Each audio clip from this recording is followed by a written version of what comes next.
திருப்பரங்குன்றம் அழகிய முருகா தீராவினைகள் தீர்த்திட வேண்டும்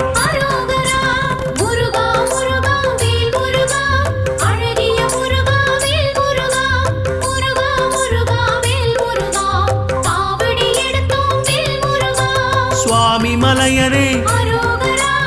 ஏரகத்திரைவா அப்பனுக்கு பாடம் சொன்ன ஆறுமுகவேலா